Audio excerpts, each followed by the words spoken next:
শতকরা বার্ষিক কত হার সুদে 750 টাকার 2 বছরের সুদ 210 টাকা হবে? তাহলে কত হার সুদ মানে কত হার সেটা বের করতে হবে। তো এইসব অঙ্ক করার জন্য আপনাদেরকে এমসিকিউ টাইপ উত্তর দেওয়া আছে, দেখুন। সে অঙ্ক করার জন্য আপনাদেরকে একটা সূত্র কথা বলছিলাম, যে একটা সূত্র মুখস্থ করলে যা চাবে তাই আপনারা বের করতে পারবেন। তো সূত্রটা হচ্ছে এরকম, দেখুন। আসল সমান 100 গুণ মুনাফা, মুনাফা বা সুদ আপনারা যেটাই বলেন, সময় গুণ হার। এই একটা সূত্র দিয়ে আপনারা যা চাবে আসল বের করতে পারবেন, মুনাফা বের করতে, সময় বের করতে, হার বের করতে। আমাদের বের করতে হবে এখানে কি, হার বের করতে হবে, ঠিক আছে? তাহলে এখানে হার আমরা যে হার যদি বের করতে তাহলে হার আমরা এ পাশে নিয়ে আসবো। তাহলে যেটা হার বের করতে হবে, তাহলে হার সমান, হার আসলটাকে জাস্ট এখানে নিয়ে যাবো, অল্টারনেটর কি সমান মুনাফা,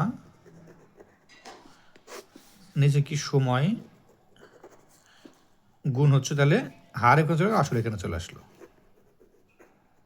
ঠিক আছে, আপনারা জানেন সমান সমান এবার আর গুণন হয়। জাস্ট এটা আপনার সরাসরি হার সমান এটা লিখলেও হয়, একটা সূত্র মুখস্থ রাখতে সুবিধা হয় বের করার জন্য। তো আমরা জাস্ট এখানে হার বের করবো, তাহলে হারটা আমরা রেখে দিচ্ছি, হার সমান তাহলে 100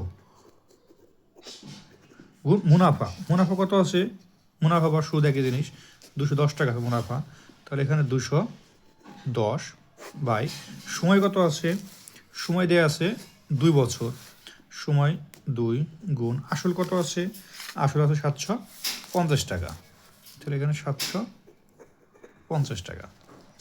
কাটাকাটি করলে উত্তর পেয়ে যাবে। কাটাকাটি কীভাবে করবেন, খুব সহজে।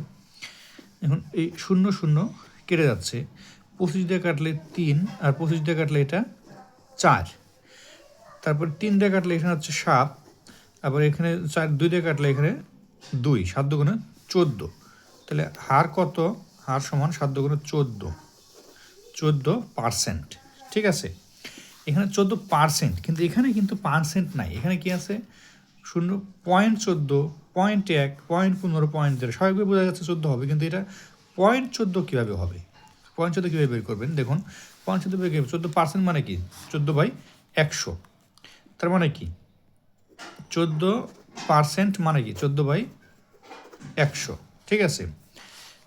তাহলে এটা কী হবে, নিচে যেহেতু 2 শূন্য আছে, উপরে কী হবে, দুইটার আগে একটা পয়েন্ট হয়ে যাবে, তার মানে কি এই লাইন ভাঙলে আগের লাইনে ফিরে আসবে, পয়েন্ট তুলে দিলে এটাই হয়, মানে এটা আপনি বুঝাচ্ছি, মানে 14/100, তাহলে কী হচ্ছে 0.14, অর্থাৎ এটা যদি এই লাইন যদি ভাঙি তাহলে আগের লাইন ফিরে আসবে, 14 পয়েন্টের জন্য 1 আর পরের 2 শূন্য হবে।